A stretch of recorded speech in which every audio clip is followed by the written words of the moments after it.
Ready? 3, 2, 1. Well, welcome back, my friends, to another rousing rendition of Choir Boys Outdoors. A different rendition, if you will. Now, the lovely Megatron is joining us for this one. Here's what we're doing. We've been doing a series on how not to survive.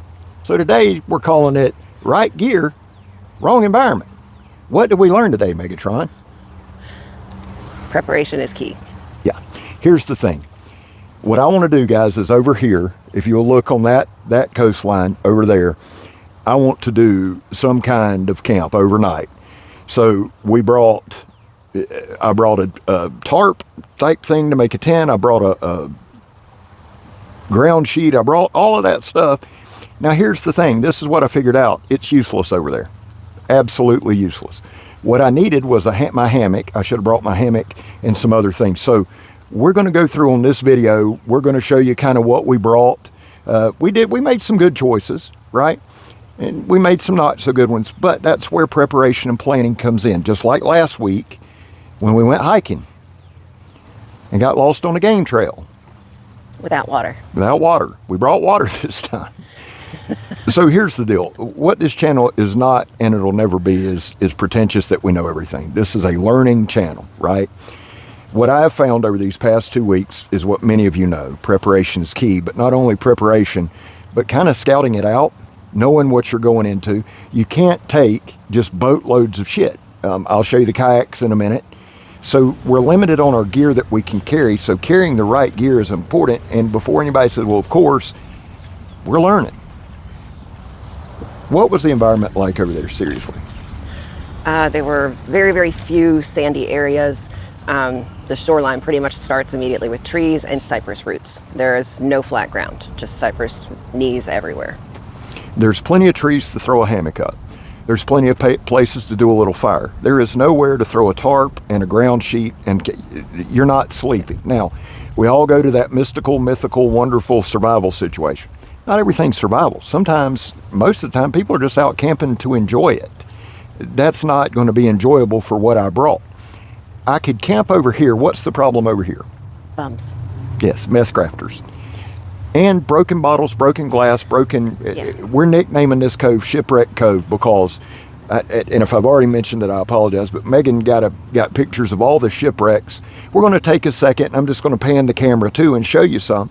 But the problem with over here is there's some flat ground, but we're at low tide. There's broken glass, broken bottles everywhere. To head inland a little bit, I don't have the correct shoes. That's what I'm saying. Preparation is key. So why don't we do this, Meg? We'll reset up.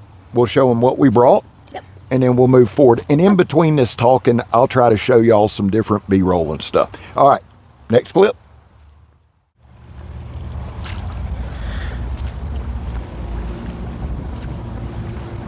Now this is kind of, guys, this is where we're at. Let me back up. Shipwreck's right there, one of them.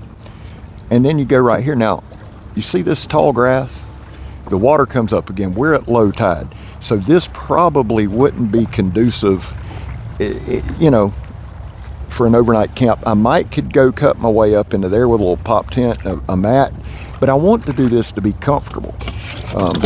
A lot of times, I think survival situations come about a lot of times, guys, just poor planning, to be honest with you. Not knowing where you're going, not knowing your environment, being overconfident in what you got. I just, now, sometimes shit just happens. Y'all know that. I know that. We all know that. But the thing is this series is meant to provide everybody with some tips, not even from me, but from you guys. You guys who watch these videos, put in the comments what you would do, what you wouldn't do, what's good to have, what's not good to have. I want to walk over here and just show you something real quick. The first time we came by here, there were some guys out here. They were just fishing. They waved, but I didn't want to disturb them. Now, we have been by here before.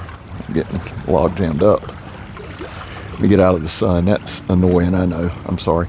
Right here, you can see, if you go up and to the left, you've got an old field where there's a bunch of tents and stuff. We're not looking at that. But that's how quickly somewhere beautiful can turn into a problem. I'll show you over here. That's Lee Field way on the other side. And then just as we scan across, See directly across from us where those boats are? That's about ankle deep, knee deep. But it runs all the way back up into that wood line. I was hoping there were some good flat spots in there, but there's not. Listen, let us show you what we got going on, and we'll sign off. Hey, away from that. All right, guys, real quick.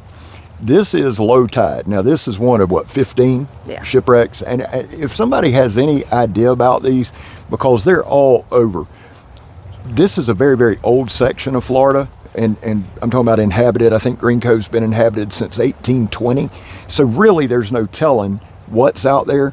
Reynolds Field, which I'll show you the clip of that in a second, was Lee Field during World War II. It trained Marine fighter pilots.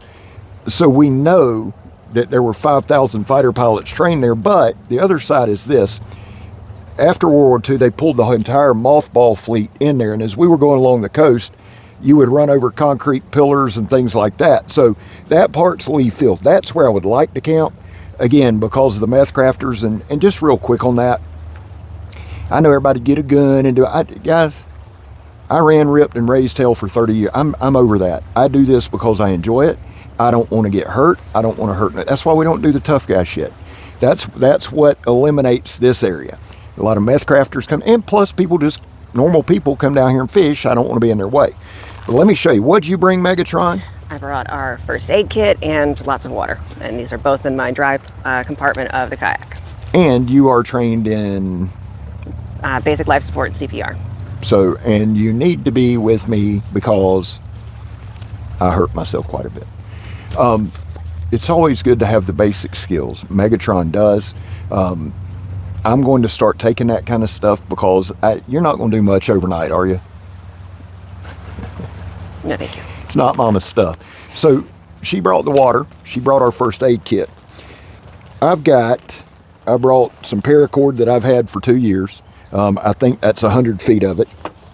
I've got my one wind tarp. We both could get under this. The problem with this is this, and I'll show you. And it's not a problem. I just have to cut a pole for it.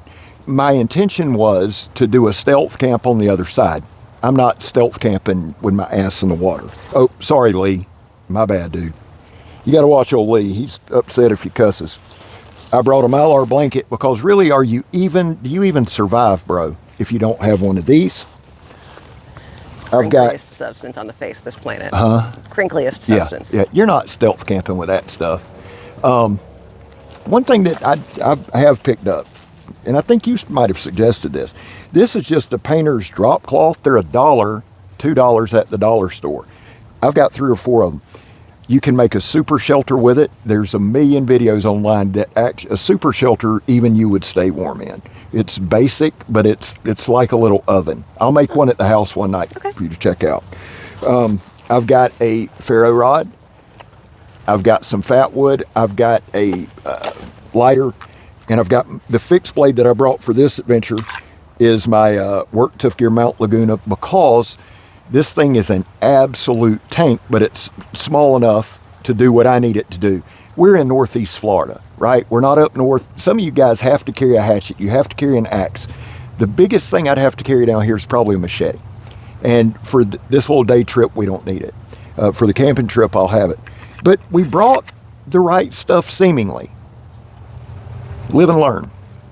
What we're going to do summertime is bring a hammock. I'm going to string it up, and we'll demonstrate that over here. The water's still a little bit chilly. If I had to, I could, right? But if I don't have to, I'm not. Listen, thank y'all for joining us. I'm going to put as many clips of where we're at out there. Megatron, thank you, baby. Thank you. Love y'all. I'm Scab. I'm Megatron. You're not. And we out, son.